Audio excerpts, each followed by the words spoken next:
My name is Carla Cornelius. Brian and I and our 4 kids have been coming here for almost 19 years. We love being part of this church family and enjoy helping where needed. Our scripture reading today is from Matthew 2, verses 19 to 23. After Herod died, an angel of the Lord appeared in a dream to Joseph in Egypt and said, "Get up, take the child and his mother, and go to the land of Israel, for those who were trying to take the child's life are dead." So he got up, took the child and his mother, and went to the land of Israel. But when he heard that Archelaus was reigning in Judea in place of his father Herod, he was afraid to go there.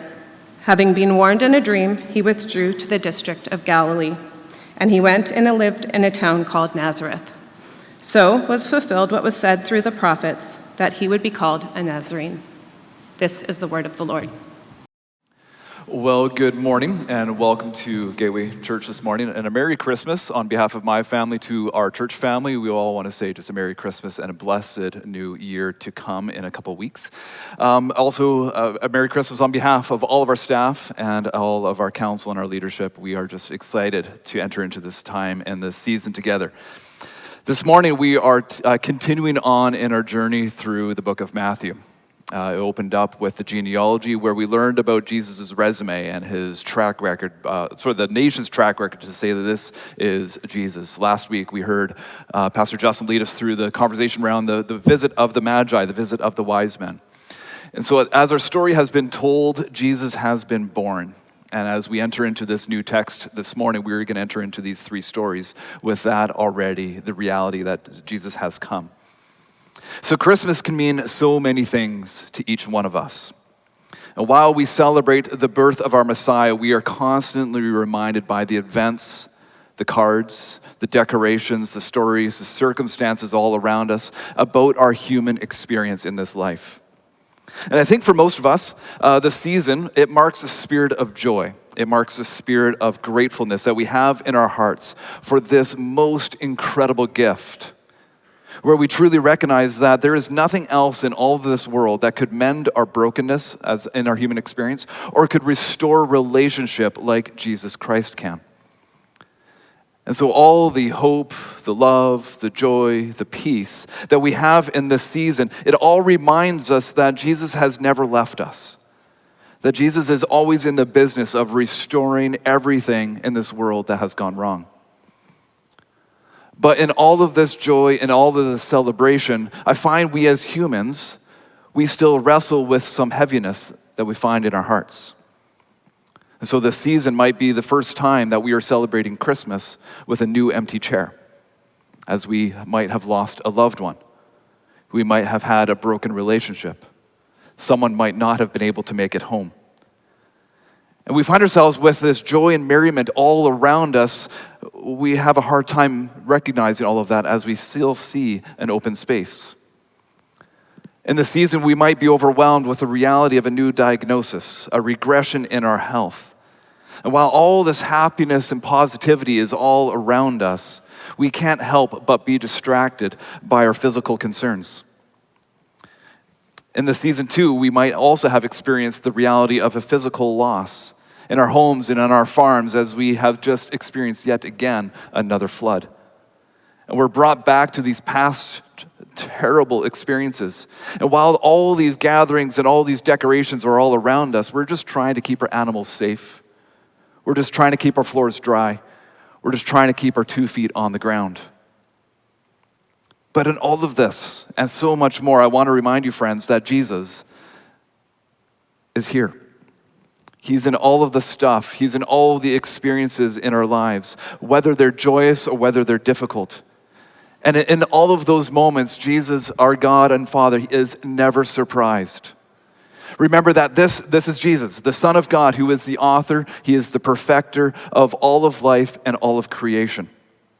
And it is He who holds us completely in the palm of His hands and is more aware of us than we are of ourselves.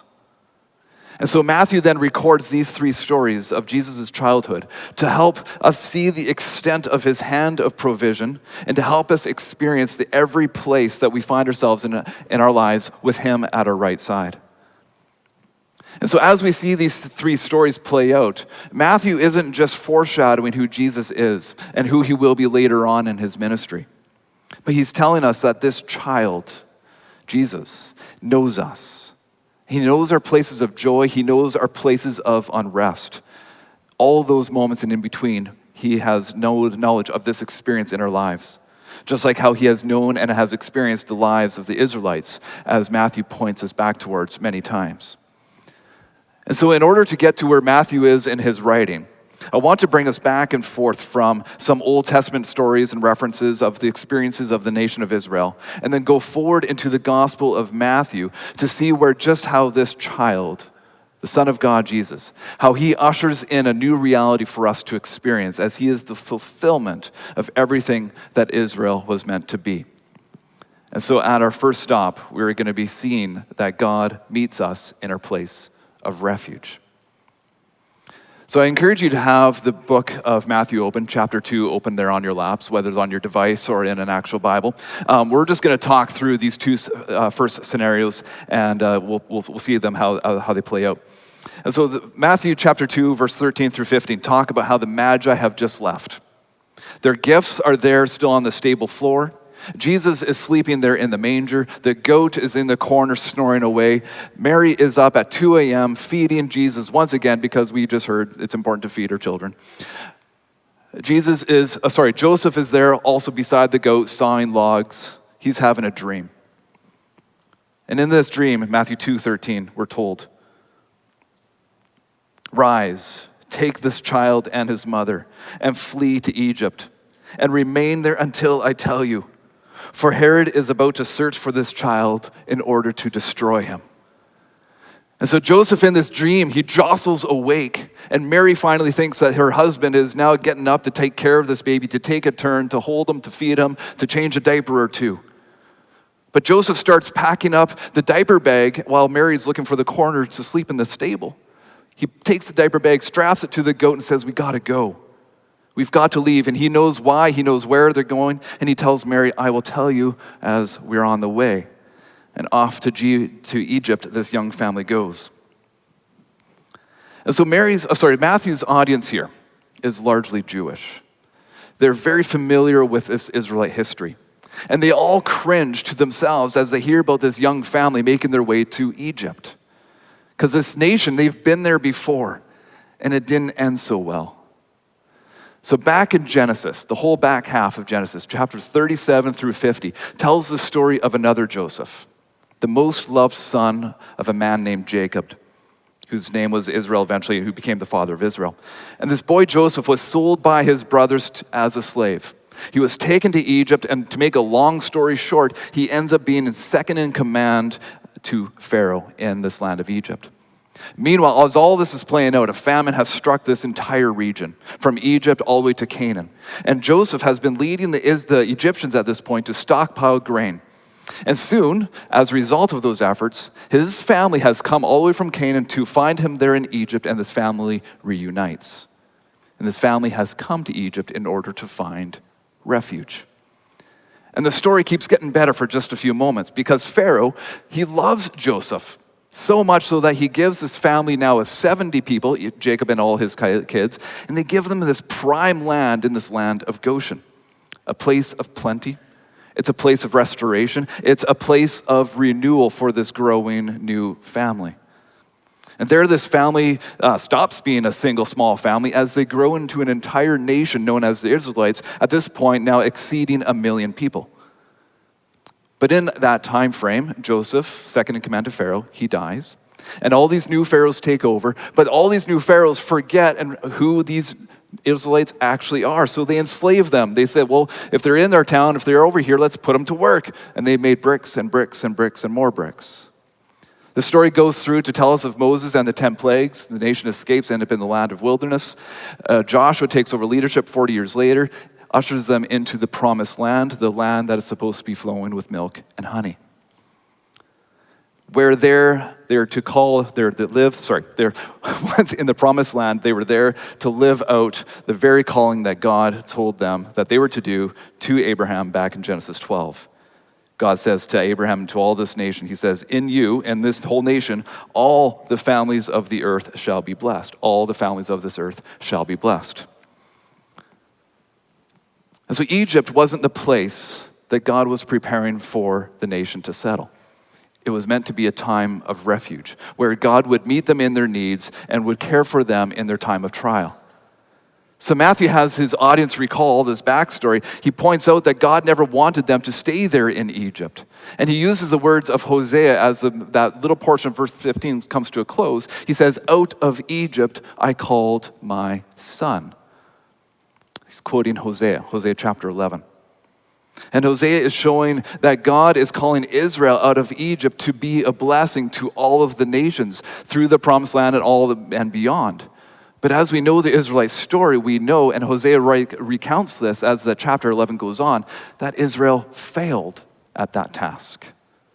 But Matthew, as he's seen all this stuff play together, this new Joseph, all these things playing out, he understands that there is something more that is happening now with this special child.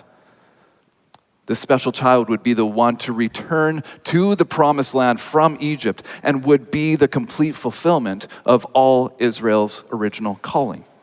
Essentially, what Matthew's telling us is that Jesus is going to be the new Israel.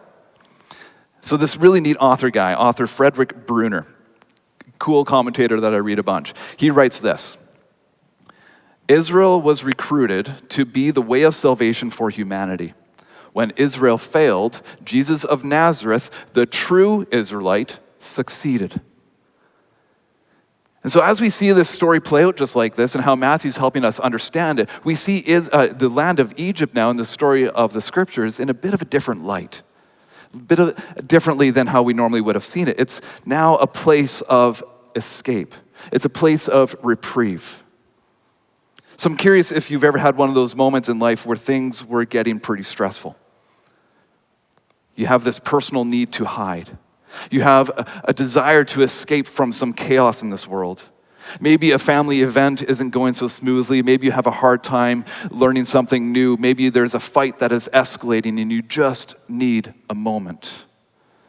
So maybe too in these moments we need to go and find our own Egypt and seek the Lord's help there and to seek the Lord's guidance as we separate ourselves sometimes from these stressful moments.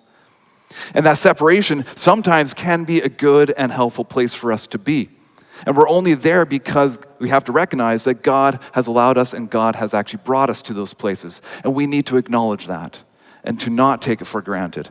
As God calls us into these seasons of rejuvenation in order for us to enter life fully once again, recognizing that God even meets us in our places of refuge. Story number 2. So Matthew brings us now to what is happening in Bethlehem. The young family's still there in Egypt, but now the camera shifts over to the land of Bethlehem, the land of Judea, where all this is playing out. And we're going to see, number 2, that God meets us in our desperation. God meets us in our desperation. So last week, we heard about Herod's request of these wise men to respond back to him about the whereabouts of this child, who threatened now to take his place as king of the Jews. So we're reading now Matthew 2:16-18. And Bethlehem there is only 8 kilometers away from Jerusalem, where Herod was residing. And he figures out quickly that the wise men never came back because they just plain old didn't come back. And so in his fear of being usurped by this new king that's being born, he goes and orders the death of all these boys under the age of 2 in this little town of Bethlehem.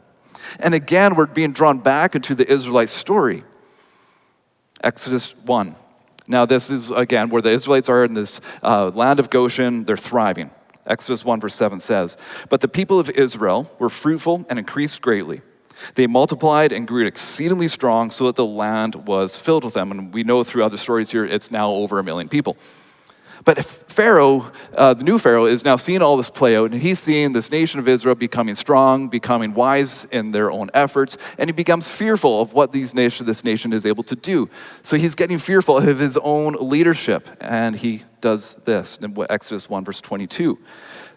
"Then Pharaoh commanded all his people, 'Every son that is born to the Hebrews, to the Israelites, to Jacob's kids, you shall cast into the Nile, but every daughter shall live.'" He's already saying, like, no, we need to get rid of these people, so we're going to get rid of every one of the sons that is born. So in order to squelch this nation's growth, he orders the death of all these Jewish baby boys. And so while the book of Exodus doesn't give us any numbers about how many childs were dead or whatever else, we know the impact was far and we know the impact was wide. And that now this impact would be again felt by these families here now in Bethlehem, who too were facing wrath of a tyrant king who was afraid of losing their power and who was abusing his power by executing helpless children. Now I want us to help us understand a little bit about this Herod, who this guy Herod was. This is who is known as Herod the Great. He was placed there as the local Roman ruler of Judea. This Herod was known for being utterly brutish in his reign, and it is said of him that he was a stranger to humanity. He had no compassion for human life or its experience. He only thought of himself and about how he can maintain his Roman authority. He was such a ruthless and terrible king that while Josephus, the first century Jewish historian, he wrote about all of Herod's wicked deeds, he never wrote about the slaughter of these children in Bethlehem, because for Herod, that was just a regular Tuesday afternoon. But still, the local heartbreak in this town of Bethlehem was utterly and very real. As families throughout this little town, they saw this insanity play out in front of them. And so Matthew, in his writing here, he helps us understand that God, through the Old Testament scriptures, knew that pain was going to be a reality. Matthew quotes Jeremiah 31 by saying, "A voice was heard in Ramah, weeping and loud lamentation. Rachel weeping for her children. She refused to be comforted because they are no more." And so this Ramah, this region that he's referring to, is the northern region of Israel. And Rachel, of course, is the matriarch of the nation of Israel, Jacob's first love. So Matthew's quoting Jeremiah 31 here, which is a fascinating chapter to engage with, as it recounts the time when the northern tribes of Israel were being carted off by the Assyrians, never to return, while God's still promising his love and affection for people who continually reject him. It's also being written in a time frame when Babylon was laying the groundwork to take over the southern region of Judah. And so this prophecy about this matriarch of Israel bawling her eyes out in fear and weeping for this torn apart nation is very real. But it also continues to be true in the way that Matthew's putting these elements together, that is now true for these families in this town of little Bethlehem, where these children have now been murdered. And this picture that Matthew is presenting to us is not that we should respond to these terrible events by saying, oh, it's not too bad. Herod only killed just a few of them. At least he didn't kill everybody. But Matthew's urging us to respond like Rachel, to weep for the brokenness of this world, to lament over how this world has strayed far and far and far away from the Word of God. And so this fun author guy, Bruner, he wrote about Herod too and how he had a chance to hear about this word as the wise men came through his palace, asking him where to go. Herod, at that point, he had the opportunity to seek the grace of the real king of the Jews, but he chose at that moment to seek his death. And so regarding Herod's response, Bruner put it this way. He says, "Those who begin by hating the child end by hurting children. If people will be ungodly, they will be inhumane. If people will be ungodly, they will be inhumane." And so Jeremiah 31, it continues to flesh out the reality of God's love, even for those who have walked away, even for those who have been ungodly. And at verse 33, Jeremiah has this incredible prophecy that is basically God speaking to his nation about what is to come. Jeremiah 31:33 says, "But this is the covenant that I will make with the house of Israel after those days." The days are kind of now with all those moments of difficulty, declares the Lord. "I will put my law within them, and I will write it on their hearts. And I will be their God, and they shall be my people. They shall be my children." I hope those are familiar words for you. "And no longer shall each one teach his neighbor and teach his brother, saying, 'Know the Lord,' for they shall all know me, from the least of them to the greatest of them, declares the Lord. For I will forgive their iniquity, and I will remember their sin no more. So Jeremiah here tells us three different things about what we can anticipate the Lord to do in our lives. The first is that he's going to transform our hearts. He's going to put his law, he's going to put his love innately within us. And we know through the book of Acts and all the New Testament story, that's the work of the Holy Spirit. Jeremiah says, second, that we're going to get to know God even better than we have been able to before. We're going to completely know him. We're going to wholly know him. But the greatest news that Jeremiah shares for us, that Matthew is highlighting for us in this picture of Rachel weeping, is that the greatest news is that he, God, will forgive us of our selfishness and that he will forgive us of our ungodliness. And so this inclusion of Herod at this point in the story serves to you and I as a warning that while we might find ourselves in difficult and desperate times, our response is to not fight back. Our response is not to fight harder. Our response is not to respond with any kind of aggression like Herod was doing, but to humble ourselves in front of Jesus there in the manger, just like the wise men did, but this time presenting ourselves as the gifts to him. We're to respond like the shepherds did at the angelic announcements as they watched their flocks by night, not just with fear, but with resounding joy. So we begin to see this place of Judea in a bit of a different light. While we have in this mind frame a picture that this land was a land flowing with milk and honey, and how the land and how God provided for this nation in there, the people that were living there and the actions that they were having was showing that this was a place of corruption. This was really a place of unrest. But God says to us as we hear these stories, he doesn't want us to stay there either. He wants us to discover the gift of his provision, the gift of his love, the gift of his grace. And so for us, when the world seems like it's falling apart, and it feels like we're falling head over heels into times of despair, maybe we've heard of some news that has been just so difficult to hear, difficult to bear. Maybe we've been navigating some tough times in our workplace. Maybe we're figuring out some hardships within our families or some burdens that we're having to bear together. Maybe there's this crippling anxiety that pauses you in all your days.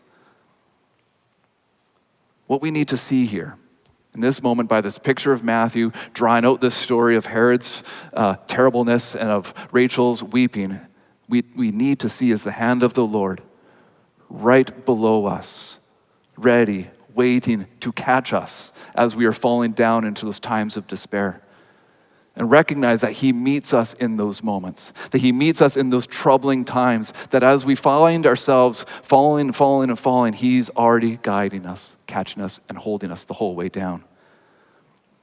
So God meets us in our desperation. Third story. Matthew's journey now has us catch up now with this young family. Now they're on this journey. And we begin to see that God meets us in our rejection.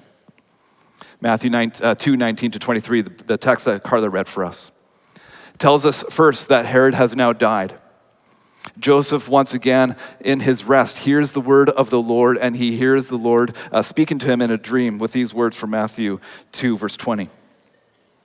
God says to Joseph in this dream, "Rise, take the child and his mother, and go now back to the land of Israel. For those who sought the child's life are now dead." And once again, Joseph immediately leads his family, following the Lord's instructions. And while on the way, he has yet another dream that steers him away from going back to Bethlehem, but steers him now towards this little town called Nazareth, because they're to avoid this new king, Herod's son, that took over, called Archelaus. And so Matthew, as a writer in the Gospels here, he had full privilege and full right to throw Herod under the bus in this moment, to describe his actually quite horrendous death and to describe just how terrible of a king this Herod was. But Matthew gives no fanfare to Herod's death. But know that this people in this region would have been a little delighted to have a change of guard. And I found these words in the writings of Josephus about Herod, what actually Herod said of himself. So these next words that we interact with are actually Herod's words. Herod wrote, "I shall die in a little time," because he had this incredible gut thing going on. Everything was spewing out from everywhere in all the worst ways that you can imagine. So he knew things were gone. So great are my pains, which death ought to be cheerfully borne. He was looking forward to the end of this torture. He said also to be welcomed by all men, because he recognized that the people were actually not going to complain too much about his passing. But he says, this is what's troubling here. But what principally troubles me is this, that I shall die without being lamented, and without such mourning as men usually expect at a king's death. He recognizes that no one liked him. He recognizes that now he is saddened at the end of his days, that no one's going to care when he goes. So this man, this Herod, is an incredible dude, incredibly terrible dude. He actually devised a plan so that people would actually mourn and grieve at his death. He assembled a bunch of men, stuck them into a stadium, and held them there. And at his death, at Herod's own death, he ordered that these men in the stadium would be killed so that there would be much grief and much mourning at the result of his own death, recognizing that no one would care if he dies, but everyone's going to care if all these men die. Terrible guy. But fortunately, Herod's sister, who had some semblance about herself, put an end to that plan and didn't allow it to happen while he was on his deathbed. But before he died, this Herod, he divided up his realm of Judea between 3 of his sons. And one of his sons, this guy named Archelaus, became ruler over this area of Judea, who was the very ruler at the time when Mary and Joseph and little baby Jesus were making their way back up to Bethlehem. That's when the dream happened. Dream told him to go up to Nazareth, not to Bethlehem. Why? Because Archelaus is just as terrible as his daddy. Read another story about this guy, Archelaus. So there is a little small uprising at the temple in Jerusalem. In a small uprising, Archelaus is like, not on my turf. He sent his army to the temple, and they killed not 1, not 2, but 3,000 worshipers at the temple one day because they uprised and they disagreed with something. So he says, off with your heads. That actual moment was what got him out of being in government, and Pontius Pilate took over after Archelaus, which we all know didn't go so well later on. But all these terrible kings point us to the picture of this nation of Israel and their terrible kings, who for the most part consistently led this nation away from God as opposed to towards God. But God kept pleading with them over and over and over again, saying, no, come back to me. In the words of 2 Kings 17, yet the Lord warned Israel and Judah by every prophet, saying, turn away from your evil ways and keep my commandments and my statutes in accordance with all the law that I've commanded to your fathers, and I've sent to you by my servants, the prophets. But they would not listen. They would not listen. This was written long, long before we're even into the New Testament. We still haven't figured things out yet, have we? And so this nation, they kept on living their lives, doing evil in the sight of the Lord, doing what was right in their own eyes. And like we've mentioned, northern Israel, southern Judah, they all faced great times of great difficulties while being exiled, while being deported, and continually rejecting God. And so these 2 upper and lower nations, they found themselves in places of insignificance, where they were despised, where they were rejected, where they were held as slaves, and where they were scorned. So now what we got to wonder, what's this all got to do with Nazareth, with Nazareth and this little baby Jesus? Well, as Matthew tells us, this young family, because of the second dream, they are now heading towards Nazareth. And it says, and they went to this little city called Nazareth, that what was spoken by the prophets might be fulfilled. He will be called a Nazarene. So now this is super interesting because Matthew here breaks a bit of a pattern. Before, in the last 2 stories, he's actually quoted some Old Testament stories, Old Testament texts that give a greater understanding what goes on. But here in this last story, he doesn't have an actual Old Testament quote. He just says, spoken by the prophets that they would be fulfilled, he shall be called a Nazarene. And this is super interesting because this is the very first time that this little town of Nazareth ever comes up. It's a small, tiny, little insignificant place. As no Old Testament reference points to it, it never comes up in the Jewish Talmud. It's not in the Apocrypha. And as Bruner writes again, Nazareth was so obscure that when Josephus listed the towns of Galilee, he did not mention it. He writes, Nazareth is Nowheresville. So we got to wonder, it's like, is Matthew just making stuff up at this point? Well, no, of course not, because the prophets of all the prophets in the Old Testament, they all point to Jesus being despised, to Jesus being rejected, that he would be mocked, that he would be scorned. And perhaps one of the greatest reference points that Matthew is referring to is Isaiah 53, which says this: "For he," future Jesus to come, "grew up before him like a young plant, and like a root of the dry ground. He had no form or majesty that we should look at him, and no beauty that we should desire him. He was despised and rejected by men, a man of sorrows, acquainted with grief. And as one was from whom men would hide their faces, he was despised, and we esteemed him not." And so this place of Nazareth in the region of Galilee doesn't have the best of reputations. It was a small and quite an insignificant village. It was close to the Gentile regions and comprised of many Gentiles itself. This region of Nazareth was unsophisticated. It was unrefined. It had no political, no religious, and no economic significance. You might be thinking of our little BC town called Spuzzum. I'm sorry if you're from there. In the Gospel of John, when Jesus was calling together his band of disciples, he goes up to a guy named Philip and Nathaniel. They're invited. Philip jumps on board. But Philip goes on to have this conversation with a guy named Nathaniel. And then Philip says to Nathaniel, "We have found him of whom Moses in the law and also the prophets wrote, Jesus of Nazareth, the son of Joseph." So again, this Philip guy, he's understanding that this Nazareth thing is a real deal. There's something going on there. And even though none of the Old Testament writers really directed towards it, there's a tradition, there's an understanding that Jesus was coming from Nazareth. And then Nathaniel replies in the next verse, saying, "Can anything good come out of Nazareth?" Seriously, can anything good? It's this forgotten place, insignificant. It's high in the hills, no one cares. No one ever goes there. Can anything good come out of there? And yet, friends, the greatest gift that the world has ever seen comes from this lowest and despised place. And from there, given its title, Jesus from there takes the title and wears it. And we're told by Matthew that Jesus will be called Jesus the Nazarene.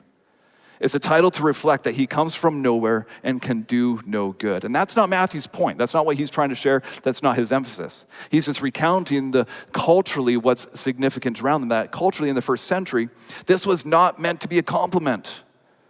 It's meant to offend. Pilate, same guy from earlier, in these moments before Christ's death, wrote the inscription above Jesus' head on the cross saying, "Jesus of Nazareth, the King of the Jews." And Pilate put that sign above Jesus' head, hoping to incite even more scorn and even more mocking while Jesus hung there dying on that cross. Because why would a king be hanging there? If he's a king, he's doing no good. Why would a king be hanging on a cross?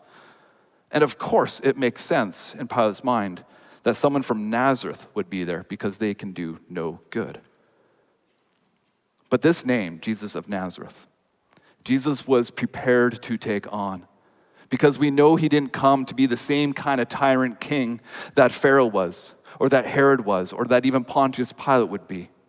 He didn't come to lord his lordship over us. He came himself. In the words of Galatians 3. The other one? Yes. Nope, wrong one. Mark 10:45. He didn't come to lord his lordship over us. He came and told of himself that for even the Son of Man came not to be served, but to serve, and to give his life as a ransom for many. And I kind of got to think here. He's thinking about these regular kings that this nation has had, and the Pharaohs, and the Herods, and the Pontius Pilates, who continually served themselves and sought to be served. And Jesus says himself, "I came not to be served, but to serve, and to give my life as a ransom for many." And so we might find ourselves still highly thinking of this little town called Nazareth, as it's where Jesus and his family settled. We might see it as a place of insignificance and obscurity. So I think about this in our lives and think about how God meets us in our rejection. We might have missed a promotion because we won't commit to working on Sundays. We might have lost out on a group of friends because we won't join them in all of the activities. We might feel rejected in this world because of our beliefs. We might feel insignificant in this world for whatever reason we might have. But in these moments, we need to quickly see that God doesn't desire us to stay in those moments, but to really discover who we are and who we are in him, that we belong to him, both body and soul, in life and in death, and that we are, in fact, his image bearers sent into this world to live on this blessing to all the nations, because it doesn't really matter where we come from. As Paul writes to the Galatians, he says, "For in Christ Jesus you are all sons and daughters of God through faith.